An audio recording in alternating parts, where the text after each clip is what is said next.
Well, I purchased the home in 1994. I actually signed papers on Friday the 13th.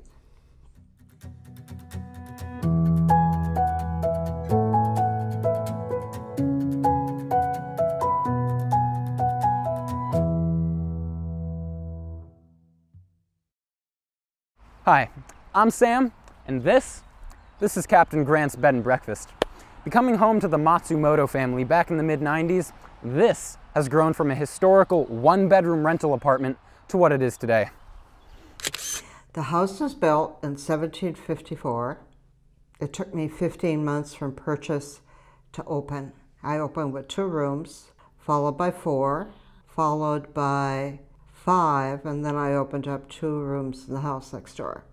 And when I purchased it, there were people living here. So they didn't leave for 3-4 months, so I had to wait a long time to be able to get into the house. Nobody at City, I'll never forget it. The zoning board, I'm sure they forgot this the day after I was there, but when they said, you're going to restore the Congdon home and you're going to put a bed and breakfast there? And I said yes, and they laughed. And they said, you know, engineers have looked at that home. It's in pretty bad shape. But here it is. Captain Grant was a real person. His wife was Mercy Adelaide Grant.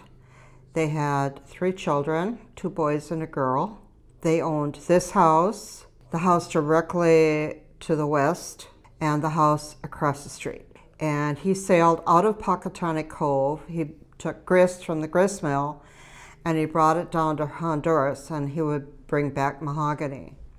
And I've actually had ancestors of Captain Grant stay here. That was really cool. With the amount of history behind the bed and breakfast, it has been home to literally hundreds of people from around the world. But this one is different from others because this one is haunted. We've actually been on a couple of paranormal television shows. There are about 4 or 5 groups that have been here that are real legit. Psychic Kids, Children of the Paranormal, and we were on scariest places in America, but the staff and my husband and I really laughed after that was over with. Yeah, we have spirits. Well, we have a cemetery behind us and a cemetery across the street.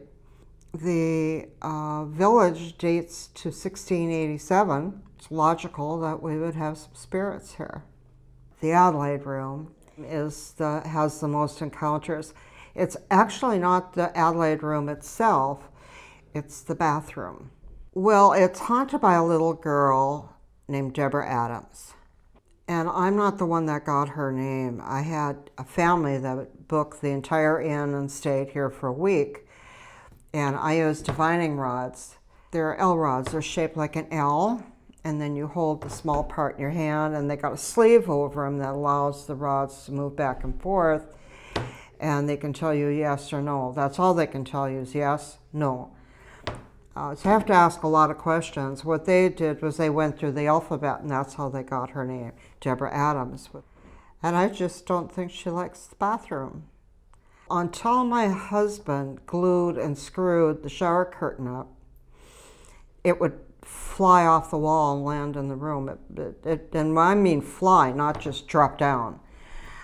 One gentleman heard a ting, ting, ting when he was sleeping, and he woke up and he went into the bathroom, and the shower curtain, half of it had been taken off and wrapped around the other way. So we finally, I wouldn't tell anybody when I opened. I kept the secret until '69, which was 4 years later. And then I had a New York City detective stay here, and he came downstairs early before anyone else was up, and he wanted his money back because he said my husband and I were so rude. And I thought, oh, something happened. That's the room he was in. So I said, what happened? He said, well, from 4 o'clock to 5 o'clock, you and your husband are stomping around in the attic, and he had on big boots. It kept us awake for an hour. And I said, we have ghosts, and I'll prove it to you. So I'm thinking, of all people, a detective, you know. So after breakfast, I went upstairs with him, and I took him to the part of the attic that was over the Adelaide room. And there was about 2 feet of antique lumber from the 1700s strewn all over, about 2 feet thick. This was early on, and we had none of our renovations were fully complete at that time. And so we looked at it. He came downstairs. He booked for 2 more visits. And that was the end of that story. And he didn't get his money back. I've seen 2 shadows. And it wasn't, people say, well, I saw a shadow, and it was like, you know, back here, I got it out of the corner of my eye.